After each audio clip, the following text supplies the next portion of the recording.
Welcome to One Word a Day. I'm Sophie, a pilot into the universe of Chinese. Let's continue.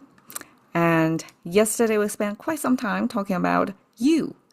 This concept was difficult to visualize because it's abstract. And we're talking about the listener, the opposite side of the conversation. And here we add this gong, that means a bow, next to you, like you're pulling the bow? What could that be? It means more. Okay. It's another meaning-making mystery, like why this is me. The sound changed from and also the meaning is dramatically changed, becomes more.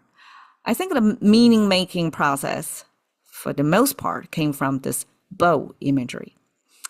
Okay, I guess let's do the reverse engineering thing because otherwise this whole imagery gets too complicated.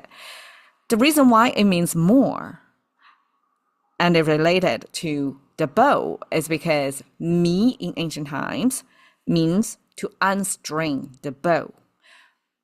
I don't know how many of you guys today shoot bow and arrow. So bow and arrow, I took some lesson. I have minimal, like a surface understanding of a bow, how it works, right? It's the tension of a string and you pull the arrow.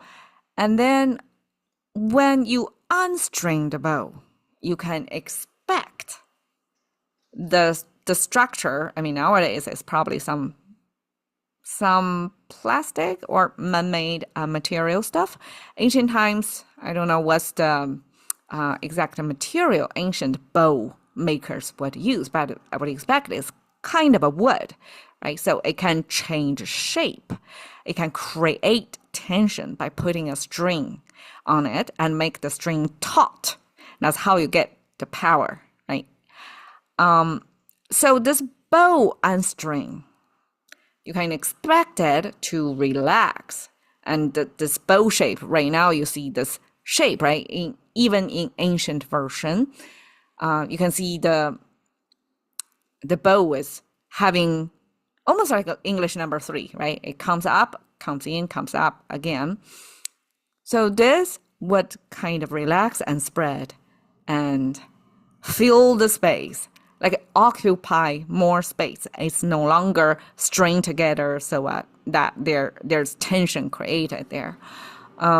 So that's how it gradually becomes more, because it expands in space when the bow is unstrained.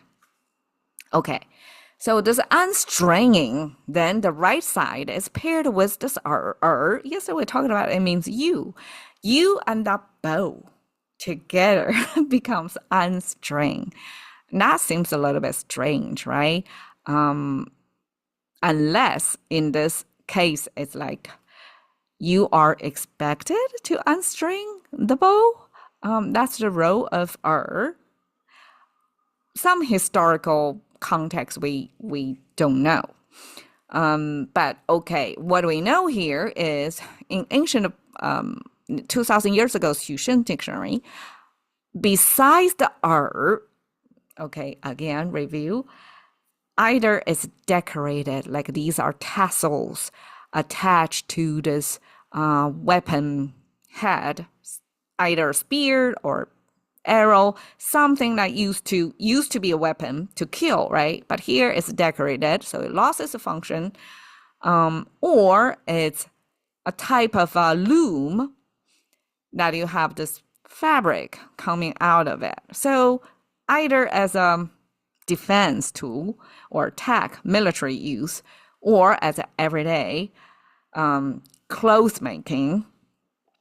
So in either case, it's an ancient tool that would help the society in some way, and they share the same sound as you. So it's a loan word. But in this 2,000 years ago dictionary, we have additional 3 horizontal lines connected to one vertical line, and that was stacked under this imagery. So this we probably talked about before, right? This means jade. The 3 horizontal lines were the jade made into discs shape.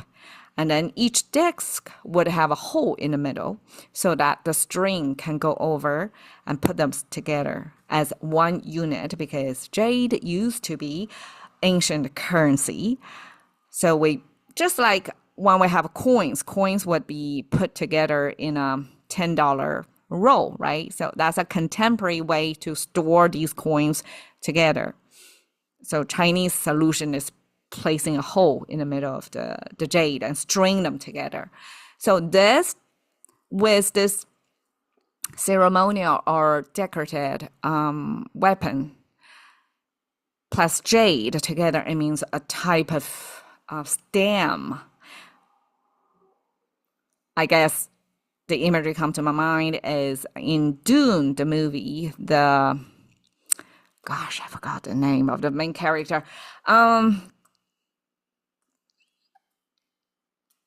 There was a moment when the imperial court sent over messengers to transfer the family over to the dune, the sandy planet, right? Before they go, they have to acknowledge. So he put the ring with the stem on, like make a permanent mark with a wax looking thing.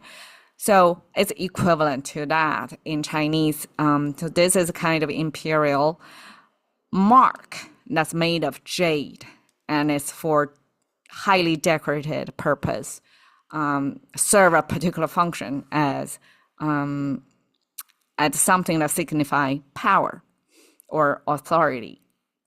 So we have that next to the bow together. It means more.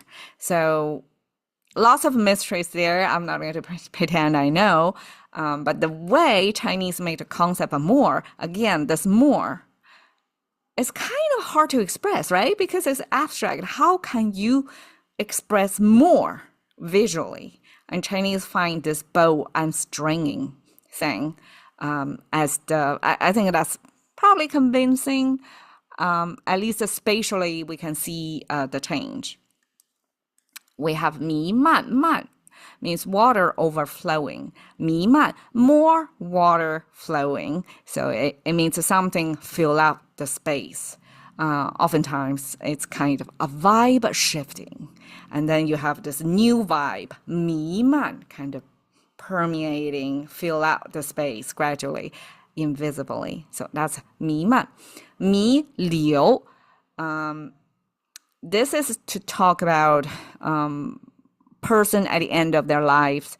They can no longer live independently, and they have to be sustained by medical device. And so 流 means stay, and 弥流 means more stay. So it's almost a polite way to say it's an overstay.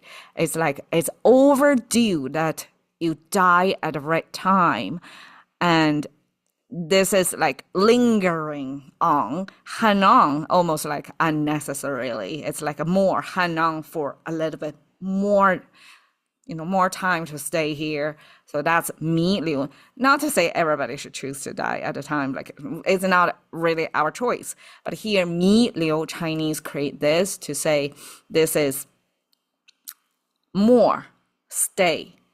So it's like hanong there. Like you cannot change the fact that it's decaying, it's dying, this person.